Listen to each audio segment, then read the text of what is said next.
Sud Radio, Osez entreprendre, Thomas Binet. Votre rendez-vous économique du dimanche, comme chaque semaine. Bonjour mon cher Thomas Binet. Bonjour Maxime. On vous retrouve comme chaque dimanche matin et au programme d'Osez entreprendre. Je vais vous emmener Maxime en Bretagne à la découverte de la saga des vêtements Armor Luxe. Et la vie n'est pas toujours un long fleuve tranquille. Elle démarre sa vie dans la rue et 28 ans après, elle devient chef d'entreprise. Nous sommes avec Déborah Guillotin, dirigeante de My English School. Restez avec nous, vous allez découvrir un parcours hors du commun. Et nous sommes également avec Jean-François Faure, notre consultant entrepreneurial qui va nous parler de ces entreprises qui traversent le temps en alliant tradition et innovation. Ecoréseau Business, le magazine de référence pour entreprendre, présente Sud Radio, Osez entreprendre, la saga des entreprises. Alors mon cher Thomas, pour bien commencer ce dimanche matin comme il se doit, vous allez nous parler d'une entreprise bretonne et à rayures, s'il vous plaît. Elle s'appelle Armor Luxe. C'est une marque au look marin qui cache une très belle histoire industrielle. Oui Maxime, et tout commence en 1938 à Quimper. Un ingénieur suisse, Walter Hubacher, décide d'y fonder la bonnetterie d'Armor, spécialisée dans la lingerie et les vêtements de dessous. Mais c'est après la guerre que les choses s'accélèrent. En 1947, il lance la marque Armor Luxe, Armor pour la mer, Luxe pour la lumière, soit littéralement la lumière de la mer. Visionnaire, il s'attaque alors au prêt-à-porter. Et c'est à ce moment-là, vraiment, que naît le style Armor Luxe qu'on connaît, tel qu'on le connaît aujourd'hui ? Exactement, et c'est dans les années 80 que l'entreprise va s'imposer comme un pilier du textile breton. Elle habille toute la famille avec des matières naturelles et surtout, elle devient la référence du vestiaire marin. Marinière, caban, vareuse, le chic breton dans toute sa splendeur. Et aujourd'hui, réellement, Armor Luxe, c'est toujours Made in Bretagne, ça l'est resté ? Encore plus qu'avant même. Depuis les années 90, deux amis d'enfance, Jean-Guy Le Floch et Michel Guéguen, ont repris la barre avec une idée fixe. Produire local, préserver les emplois et faire rayonner le savoir-faire breton. Armor Luxe est aujourd'hui 600 salariés pour un chiffre d'affaires estimé à 130 millions d'euros. Un engagement social et environnemental fort et une marinière qui s'exporte jusqu'au Japon. Une marque fidèle à ses valeurs qui prouve que l'industrie textile française peut encore avoir le vent en poupe, contrairement d'ailleurs à la marque emblématique Petit Bateau, vendue en 2025 par le groupe Yves Rocher au fonds d'investissement américain Regent LP.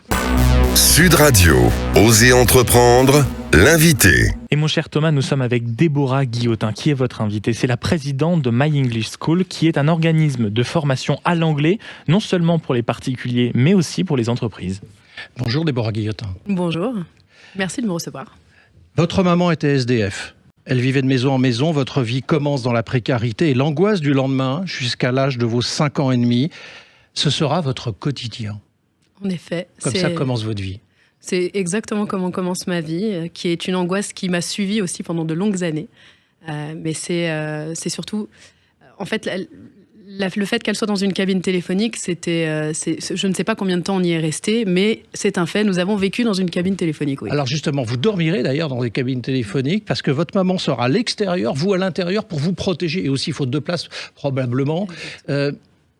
Vous en avez vraiment le souvenir de ça ? Pas forcément. J'ai des bribes. Exactement, des bribes de souvenirs, mais après, je ne sais pas combien de temps ça a duré, mais c'est quelque chose qui m'a forgé, donc oui, je m'en souviens très bien. À cet âge-là, vous allez commencer à découvrir votre première maison, le début d'une nouvelle vie qui commence pour vous. Ah bah oui, quand on a un certain âge et qu'on a pour la première fois de sa vie un lit, ça change une vie, oui. Et ça vous a marqué aussi ? Ah bah bien sûr, mon premier lit, mes premiers jeux m'ont marqué, oui. Pour autant, le vent mauvais va s'acharner contre vous car à l'âge de 9 ans, votre maman va décéder. Vous serez placé alors chez votre tante pendant 1 an, mais cela ne se passe pas très bien d'ailleurs. Et votre sœur Sabrina, tout juste majeure, va obtenir votre garde. Et c'est le début là d'une nouvelle vie, effectivement. C'est le début de la stabilité pour la première fois de ma vie, parce que du haut de ses 18 ans, elle s'est assurée que j'ai pu avoir tout ce qu'elle n'a pas pu avoir. Et elle s'est occupée vraiment de vous comme une deuxième maman. Exactement. Vous allez aller au collège, ensuite au lycée. Et pour autant, évidemment, un autre drame va vous frapper de près. Votre frère va se suicider alors que vous avez 16 ans. C'est quelque chose qui a été extrêmement dur pour nous, parce qu'on était une fratrie très soudée. Oui. Mais ça a aussi permis justement de me faire grandir beaucoup plus vite que prévu. En 2010, un trop-plein. Vous avez besoin de laisser se passer un derrière vous qui était si présent d'ailleurs. et vous décidez de partir aux États-Unis dans une famille d'accueil, votre famille de cœur d'ailleurs, comme vous l'appelez. Et là, vous allez découvrir la réalité d'une famille. Exactement, la réalité d'un père, d'une mère qui aiment leur enfant et qui m'ont accepté de plein gré et qui, contrairement à ce qu'on parle, j'étais partie en tant que jeune fille au pair et les jeunes filles au pair souvent veulent passer du temps en dehors de la famille aussi. Oui. Moi, je voulais tout le temps être avec eux. Donc, j'étais avec eux les week-ends, pendant les vacances, je les lâchais jamais. Et aujourd'hui, on se voit encore 3 fois par an. Donc oui. Et au bout de 2 ans, vous décidez de rentrer en France et vous commencez à suivre des études de langue. Donc là, vous commencez à amorcer votre avenir professionnel. Oui, les langues ont changé ma vie, ont changé la vision que j'ai eue des relations humaines. Et j'ai voulu, en effet, entreprendre des études en langue pour ça. Ouais. Et très vite, derrière, le monde professionnel va commencer à vous happer. Vous allez travailler dans le digital pendant 2 ans et vous allez être débauché pour devenir la plus jeune directrice de My English School en France, qui est un centre de formation donc à l'anglais, à l'âge de 28 ans. Et nous sommes le 23 juillet 2018 pour resituer les choses dans leur contexte. Parce que à l'époque, le centre de Lyon était le premier centre international, mais My English School existait déjà en Italie. Donc en effet, la plus jeune directrice du réseau. Et peut-être l'une des plus optimistes et avec l'envie de réussir, j'ai envie de dire. On l'entend. On continue votre parcours parce qu'il ne s'arrête pas là. En janvier 2020, à quelques semaines de l'arrivée de la Covid, vous allez démissionner et partir au Vietnam. Durant le confinement, vous allez appeler votre ancien dirigeant, votre ancien patron, et lui proposer de racheter sa société My English School, donc la filiale française, qui est en difficulté évidemment en raison de la situation sanitaire. S'ouvre alors une négociation, mais le 23 juillet 2020, soit 2 ans après, jour pour jour, c'est le fait du hasard, vous signez le rachat de la filiale française. Alors, le fait du hasard ou peut-être le fait du fondateur Luigi Sguri, qui est un homme exceptionnel et qui tenait à avoir une date réellement marquante. Et symbolique. Et surtout, nous permettre de passer le premier confinement et voir où est-ce qu'on allait, parce qu'il ne voulait pas que je prenne de risques démesurés non plus. Alors, votre vie ne va pas changer du tout au tout, mais vous allez commencer à vivre un rêve éveillé. Juin 2022, ouverture à Dijon. Avril 2023, ouverture de la première franchise à Mérignac. À ce jour, votre entreprise, la filiale française, est présente dans 7 villes. C'est déjà une belle réussite. 7 villes de France et 10 villes d'ici la fin de l'année, là. 10 villes d'ici la fin de l'année. Et une petite reconnaissance pas moins significative, hein, Déborah, celle d'être figurée dans le classement, j'ai vu ça, Forbes 2023, des 40 femmes les plus influentes de France. Qu'est-ce que ça vous fait d'être une des femmes les plus influentes de France aujourd'hui, après votre parcours ? Ça me permet de dire que, comme je le dis toujours, une vie ne se fait jamais toute seule. Ouais. Donc je suis nommée l'une des femmes les plus influentes, mais derrière, il y a des tonnes de personnes qui m'ont aidée à arriver où j'en suis aujourd'hui. Alors ce qui est intéressant aussi, c'est que cette entreprise que vous avez rachetée, donc, vous avez ouvert le capital à vos collaborateurs historiques. Parce que vous avez une certaine vision, si j'ai bien saisi ce que j'ai pu trouver sur vous, vous avez une certaine vision de l'entrepreneuriat. Rien seul, tout en équipe, toujours systématiquement, au point même d'ouvrir votre capital.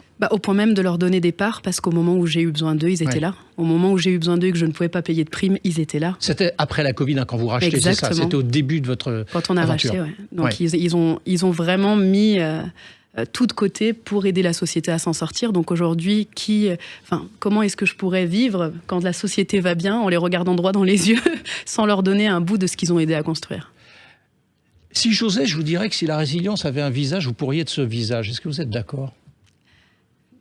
Très peut-être, mais vous allez me faire pleurer si vous dites ça. Non, écoutez, c'est sincèrement, un beau message. On est en échange. Votre parcours est incroyable. J'ai dit hors norme, hors du commun. C'est pas des parcours comme on en reçoit souvent en radio et dans Oser entreprendre en particulier.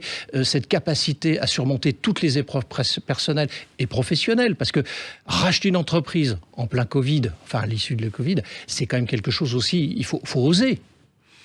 Faut oser ou faut avoir conscience qu'on est accompagné avec les bonnes personnes. Enfin, rien ne se fait tout seul. Je ne sais pas si j'avais été seule, si j'aurais pris ces décisions-là. Mais j'ai été accompagnée. Déborah Guillotin, vous auriez pu décider de devenir salarié, ne serait-ce que pour vous protéger, c'est l'idée quand même que beaucoup en ont, eu égard à votre passé. Oui, donc dans ce cas-là, peut-être que c'est de la folie. Plutôt que de la résilience, je dirais. C'était peut-être de la folie. Une folie douce, on va dire. Une folie douce, mais quand j'ai quelque chose en tête, je n'abandonne jamais, disons. Donc oui, c'est de la résilience. Alors votre vision des centres tels que vous les estimez, c'est qu'à l'horizon 2035, vous souhaitez avoir 60 centres en France.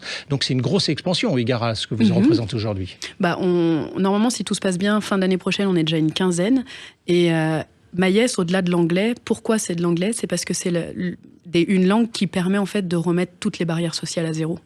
Alors, si quelqu'un veut en savoir un peu plus sur vous, c'est quoi le site internet sur lequel on peut aller voir ce que vous proposez ? Alors, vous pouvez venir sur le site de Maïs, myes.fr, et vous allez comprendre qu'est-ce que fait Maïs.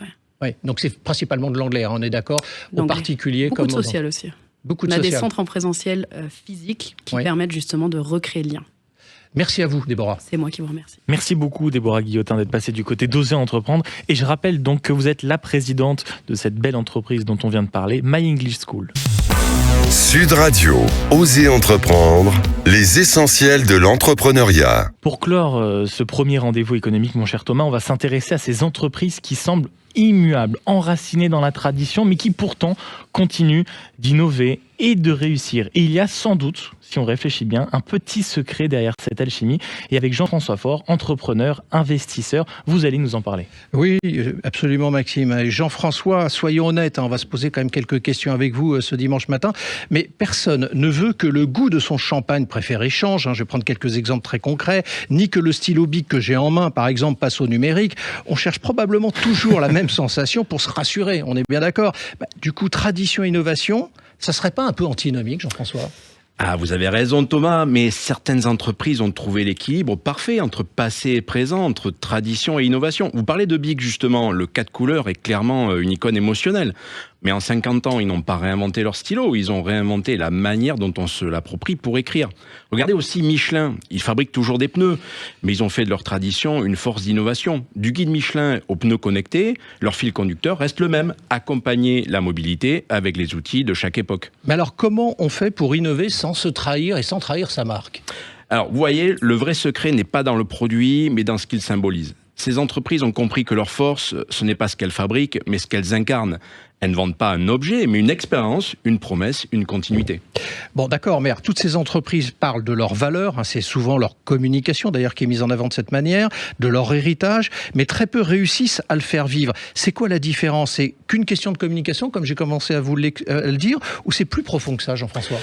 C'est parce que le produit n'est qu'un langage, une traduction de la raison d'être de ces marques. Être utile, transmettre, préserver ou simplement procurer du plaisir. Parce qu'elles savent qui elles sont, au fond. Elles peuvent faire évoluer leur comment sans trahir leur pourquoi. Elles innovent subtilement sur la forme, jamais sur l'âme. Elles ne changent pas pour suivre une mode, pour rester fidèles à ce qu'elles promettent. C'est ça le cœur de la tradition. Non pas un musée du passé, mais une boussole pour avancer. Merci Jean-François. Et comme quoi, comme on le disait tout à l'heure, la tradition, c'est pas toujours répéter le passé, mais c'est souvent continuer en réalité à lui donner un avenir. Mon cher Thomas, on se retrouve dans un instant pour la suite. Osez investir. Sud Radio, Oser Entreprendre, Thomas Binet.